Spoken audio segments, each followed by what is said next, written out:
Hey friends, welcome. Thank you for being here with me for our second edition of Fast Food. I am Sara-Jane Gage and I am CEO of Gage Fitness DC. I am a Kripalu yoga instructor and functional fitness trainer, and my goal here is to help you live your best and healthiest life while also making it easy and realistic. So that's part of what we're doing here, friends.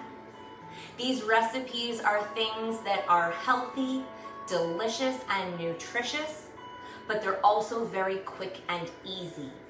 There's not any specialty ingredients. For most of us, it's things we have in the house already, and you can whip them together in about 10 minutes. So, I posted the ingredient list for this recipe on Sunday, if you didn't see it. Today we're making a fast and easy egg, veggie, and rice bowl.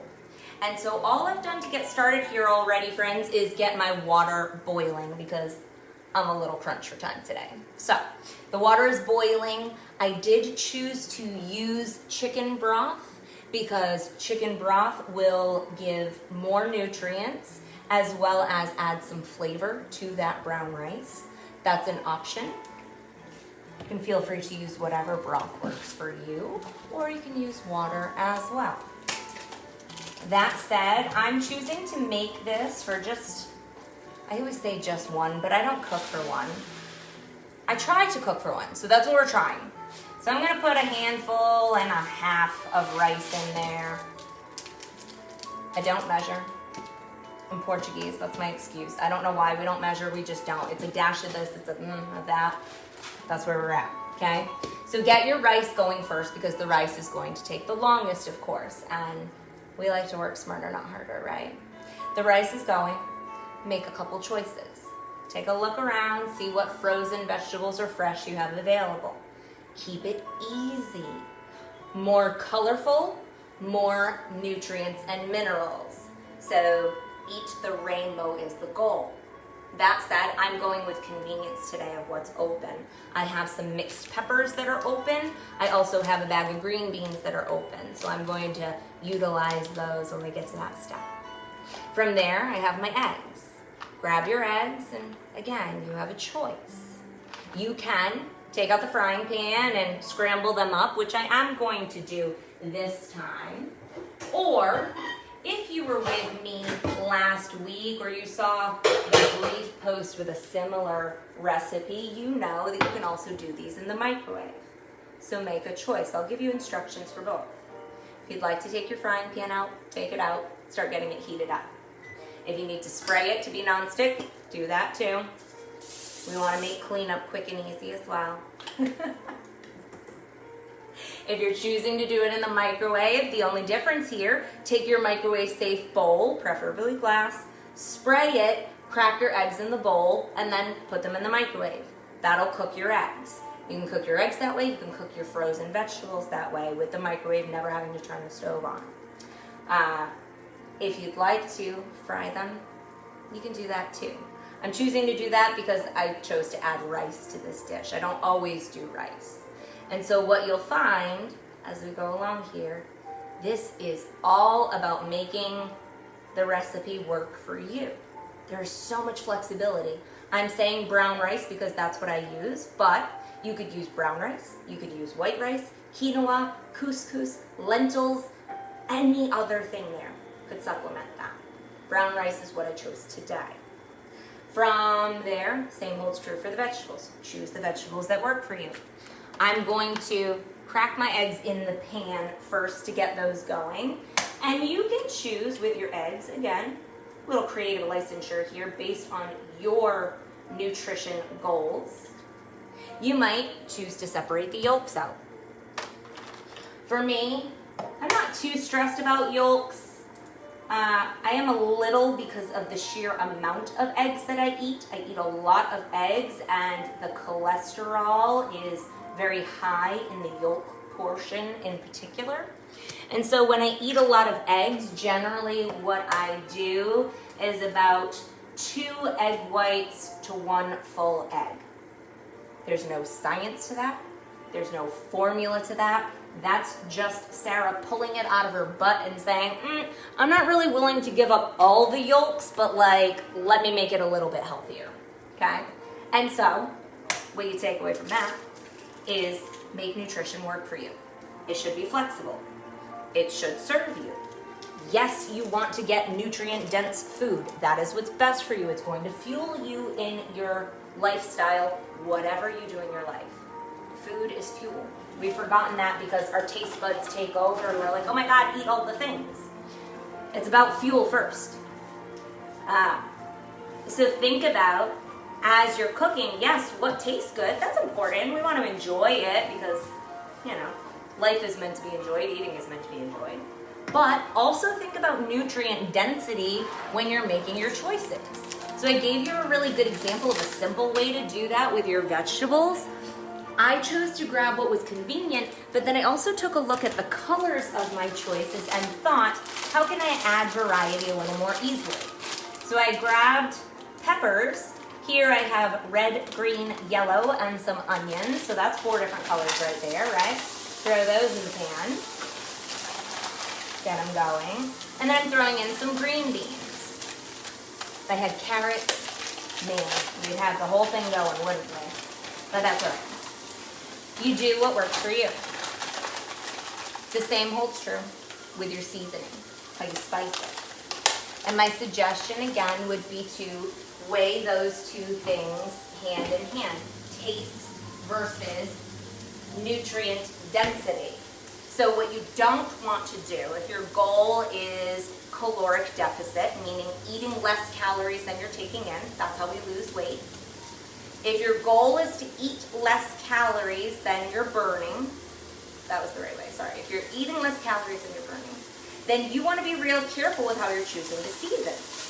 If I decided to throw a creamy sauce on here, or a bunch of salt, or a bunch of butter, I'll still get the nutritional benefits of the things that I added to the dish, but at what cost? I'm tempted to say I'm negating the benefits, but it's not that you negate the benefits, just the butter isn't doing you any favors. There's no nutritional benefit to butter. Literally, none. Calcium, bullshit. That's a marketing scam. Cut it out, don't believe it. Your packaging on your food, there's no regulations about what it says. They can put whatever they want on your packages. All natural, organic, all of this stuff, and very few of those labels are regulated and actually mean anything. Most of them, the food companies just throw it on there because they know that it helps with sales, and it means jack shit or nothing. So, throw those labels out the window, take them with a grain of salt, and consider nutrient density as best you can. What nutrients does this have? How is this going to fuel me? I know that eggs have protein. That's going to fuel my muscles. It's going to give me energy. I know that brown rice is a complex carbohydrate, meaning that my body is going to work harder and longer to break that, and the vegetables, also complex carbohydrates. My body is going to work harder and longer to break down those 2 foods, and by default, burn more calories doing it. Talk about working smarter, not harder, right? Don't we want to eat things that also help us burn calories? Right? I don't know. It seems like a no-brainer to me, but to each their own. That said, muscle also burns more calories than fat. So keep that in mind. If you get nervous about building muscle, picking up heavy things, you're afraid you're going to get bulky, 1, I promise you, it's not going to happen. I work really, really hard to be as muscular as I am. It's not easy. And 2, you want a little bit of muscle, which you won't even technically see when you first start building it, because that muscle is going to burn 3 times as many calories as a pound of fat does.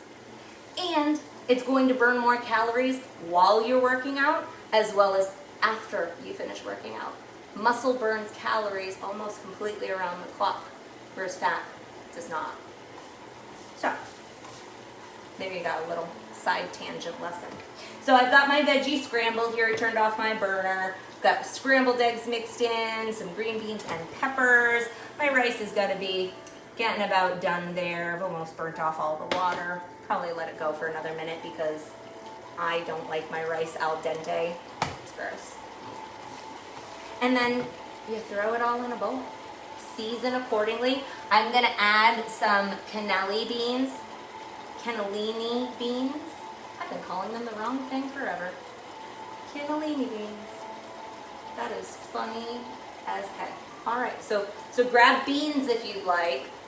Gotta love it. Added protein, added fiber.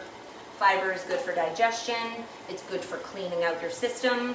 You don't need detoxes. Your liver and your kidneys naturally detox your system. Do not drink these teas, these drinks, these things. They don't work. They just make you poop a lot. Beans will give you natural fiber, and it might help you poop a lot, quite frankly, but it will do things naturally. Cheaper, 89 cents for this can of beans. I promise you, if you eat the whole thing, it'll clean you out. Detox. There you go. I'm glad this is not on public Facebook, guys. I can just picture some of my acquaintances on my friends list horrified with the things that I'm saying because they are proponents of supplements and these hokey diet scheme things.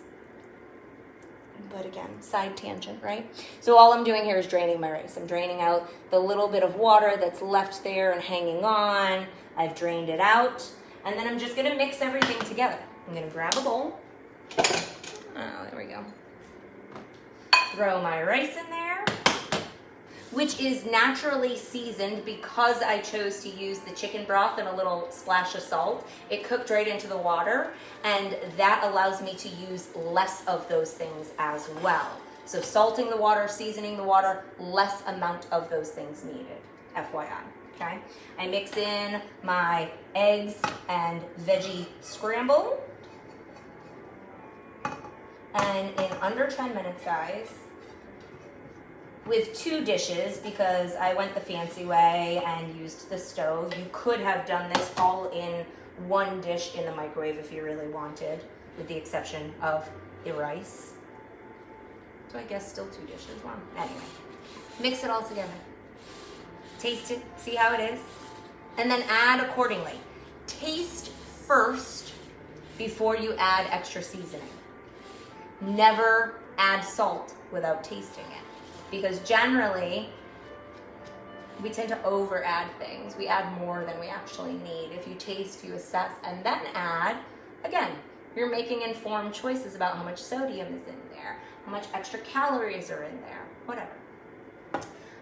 Some fun additives for this, like if you want to be creative with it, you can put a big old scoop of salsa on there. Delicious. Mix it right in. It makes it like a Mexican egg scramble. So yummy. Add in some black beans and corn. Even better. You can throw any of these mixtures that you've created into a wrap. And by putting into a wrap, 1, it makes it portable. You can take it with you anywhere. And it adds some more carbohydrates, which can be of your choosing. You can get a gluten-free wrap, a low-carb wrap, whatever the heck you want. You can also add a scoop of guacamole to this, either with the salsa or without. Both are excellent. I frequently try and doctor this up. I use sugar-free barbecue pretty frequently. Garlic. Garlic is my go-to for everything. It's the answer for everything, garlic. What? Garlic. That's it. That's that. Easy egg, veggie, and brown rice scramble. You have got tons of protein in this dish, tons of fiber, complex carbs, a rainbow of vegetables, and all in 10 minutes with very little cleanup. And I could confidently say there's probably 2 or 3 servings there. I mean, granted, I don't measure, but you know, you can feel comfortable if you're going to overeat something, do it with things like this. So for me, and I promise this is the last tangent, but I feel like this is important. If I'm going to overeat, because that does happen, for me, binge eating is still a challenge that I struggle with. It's just part of my story.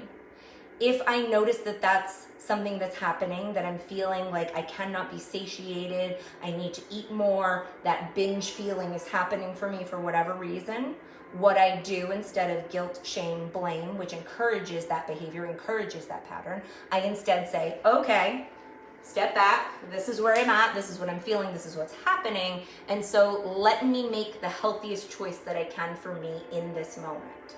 And so generally what I can do is eat something healthy. And so I'll fuel up on this. Maybe I'll eat the whole freaking bowl. Probably not, but maybe I will. I'll give myself permission to do that. And just by making that choice, by doing that thought process, by giving myself permission to go ahead and binge on healthy foods, usually the urge passes and I don't feel so insatiated. And if it doesn't pass, so what, right? So what? It's about what we do 80% of the time. 20% of the time, doesn't matter so much. What are you doing consistently? What are you doing most often? That's what's going to garner your results, or lack of. Till next time, friends, be safe, be kind, continue choosing to be well. Go enjoy that bowl.